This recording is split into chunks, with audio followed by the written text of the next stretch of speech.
Welcome to my kitchen. So this week I was talking with some clients and we were talking about probiotic rich foods.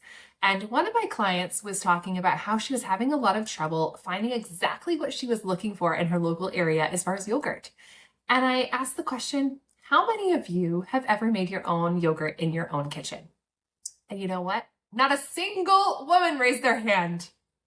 I was a little sad, but I was determined to show you how to make yogurt because it is so unbelievably easy and super easy to do in your own kitchen. All you need are 2 ingredients and equipment I'm sure you already have.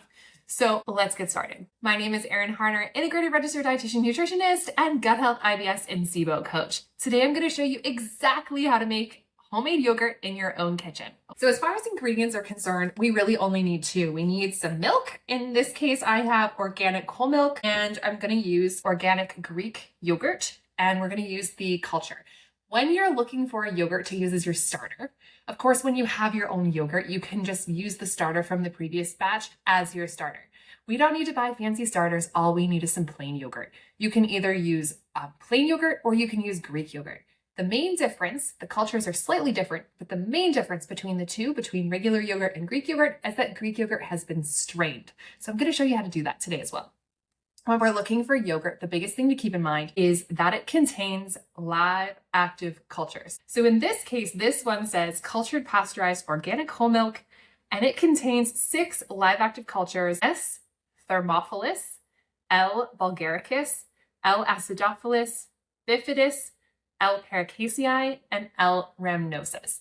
So as long as it has a variety of strains and they are live active cultures, we're good to go. That's all we need. So we have 2 ingredients. Organic is preferred, of course, but use what you can find.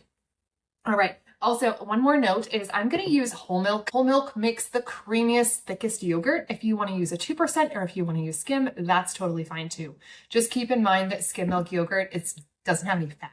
So it's going to be a little bit thinner and a little bit runnier, but that's totally okay. It's still going to have the same protein content. But one thing that's very cool about making yogurt in your own kitchen is you only need 2 ingredients, and those 2 ingredients are going to turn into 2 quart jars, or the equivalent of 2 of these. All we're going to need as far as equipment is either a pot that you can stir on your stove, or if you have one, I'm also going to show you how to make yogurt in an Instant Pot.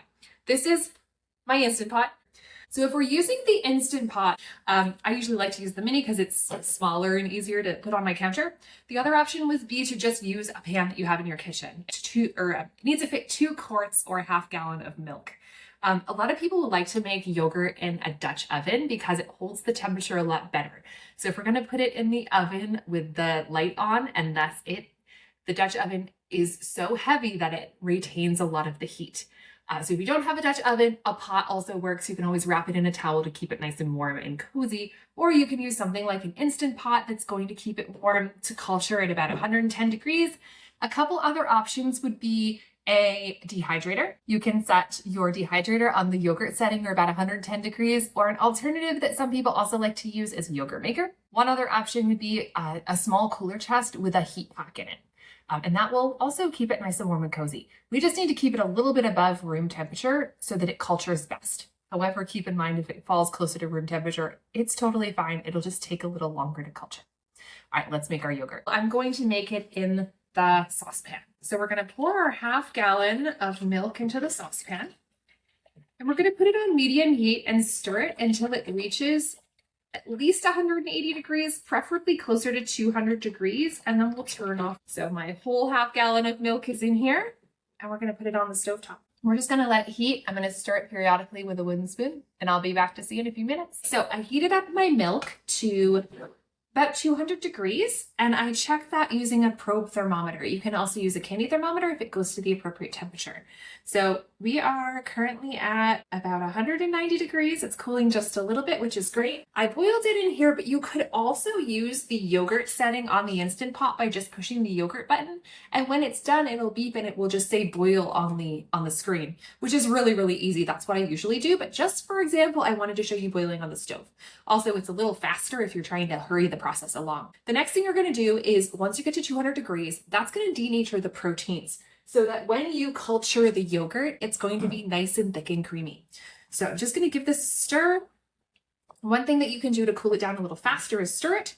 Another thing you can do is put it in an ice water bath. So I just have a bowl here with ice cubes and a little bit of water in there. Usually I just let it sit on the counter for about an hour and it'll cool down to about 110 degrees. If you are trying to rush the process, stick it in an ice water bath and it'll cool down to 110 degrees in about 10 minutes, much, much faster. Let's check our temperature here. The yogurt's been sitting in the ice water bath for about 10 minutes and we are at about 110 degrees. Perfect. Okay, take the yogurt out of the ice water bath, which is now just melted water. And we're going to take about a cup of this milk and pour it into a measuring cup. So I'm just going to pour 1 cup of, whoa, I just made a mess. We have 1 cup of milk in here, and now I'm going to add half a cup of our organic Greek yogurt, and this is going to provide our cultures. You really don't need much. As long as it has live active cultures in there, we're good to go. So we're just going to stir this up to get it to blend really nicely. You can use a whisk if you want to, and we're going to add it in. If you want to culture any probiotics, you can. I'll give you a little secret. I'm going to use this probiotic 123 I have in the refrigerator for my kids. I'll often put it in their smoothies. It's a really nice combination of Lactobacillus acidophilus, Lactobacillus rhamnosus, Bifidobacterium lactis. I'm going to just put a nice little scoop of this in here, and we're going to have a little extra probiotics, a little extra culture for us. So if you want to add some extra probiotics, you totally can at this point. Just make sure they're largely lacto and bifido strains. You don't necessarily want to culture any other strains because they tend to have kind of funky flavors or they don't culture very well. All right, so what we're going to do is we're just going to pour this back into the mixture. Give it a stir. And now it's time to culture our yogurt. So when we're culturing the yogurt, what we're trying to do is we're trying to provide the right growing environment for our yogurt strains to thrive. That is typically going to be at about 110 degrees. However you want to do it is great. So there's a couple options that I shared, but let's go through them again. So my favorite option is going to be the Instant Pot. So this is an Instant Pot Mini. It has a yogurt setting. Literally all you do is you push the yogurt button and you let it go to town. It'll tell you how long. It usually starts at 8 hours and it'll just count down. At about 4 hours, I usually unscrew the lid. We always are going to leave the lid at non-pressure. So you're going to open the vent, making sure that it's at venting versus pressure. So we don't want to pressure cook the yogurt. We just want to keep it at about 110 degrees for 4 to 8 hours until it's to our liking as far as texture and consistency and tanginess. So I'm just going to take my pot, stick it right in the Instant Pot and push the yogurt setting and it's going to go to town and do the work for me. So this is my favorite option because it's really quick and easy. My next favorite option probably would be to use the oven. So if I was going to use the oven, what I would do is I would keep the milk in here, add the yogurt, and I would wrap it in a couple dish towels and then stick it in the oven. And when I'm saying the oven, what I'm talking about is turning on the oven to 200 degrees for about 5 minutes and then turning it off. You can do that while you're actually cooling the yogurt. So your oven's going to be warm, but not hot. So most ovens don't have a warm setting that goes below 200 degrees. So you have to kind of make it up. So turn it on for 5 minutes at 200, turn it off, wrap towels around your pot, and stick it in the oven and leave the light on. So that light will help keep a little bit more warmth in the oven. And you're just going to do the exact same thing. You're going to culture it for 4 to 8 hours. So let's get started. We're going to put this in the Instant Pot and we'll come back in a bit. All right, it's been about 5 hours and let's see how our yogurt is coming along. So I'm going to open the top of my Instant Pot and take a look. And you can see that it's a little bit jiggly in there. The liquid and the solids have separated. So what I'm going to do actually is we have a couple options. One option would be we could just stick this right in the refrigerator to cool and then pour it into jars once it's cool. It usually takes a couple of hours. The other option we have is to strain it. And this is how you make Greek yogurt. So to make Greek yogurt, essentially you start with regular yogurt and then you strain it to become Greek yogurt. And this is why regular yogurt has about 8 grams of protein plus or minus per serving, and Greek yogurt has about 16. It's because all of the liquid has been strained off. The other advantage of straining off the liquid is you lose a lot of the lactose that's in that whey. So what we're left with is the solid part or the casein that is all coagulated and turned into yogurt. So if we strain off the liquid, not only are we going to concentrate the protein, but we're also going to lose a lot of the lactose that is in that whey.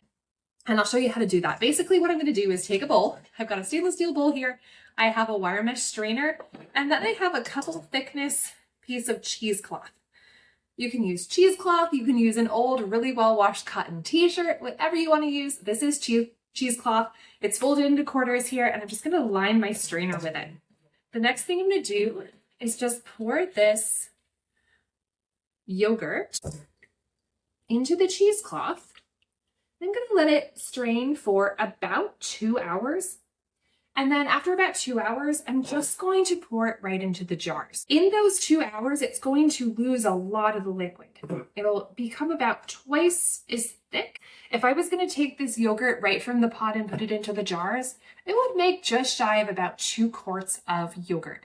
But when I concentrate it and make the thick Greek yogurt, it's gonna make about a quart, because you're gonna lose about a quart of the liquid. So that's how this works. If you want Greek yogurt or thicker yogurt, it's gonna be about a quart. If you wanna make regular yogurt, you'll get about 2 quarts out of it. So that's how to make yogurt. It's really simple and easy, and there's no excuse not to make it at home now that you know how to do it. All you need are 2 ingredients. You need plain yogurt of some kind that has live active cultures, and you need milk. And that's it. It's super easy and super fun, and I think you'll really enjoy it. Goodbye, friends. We'll see you in the next one.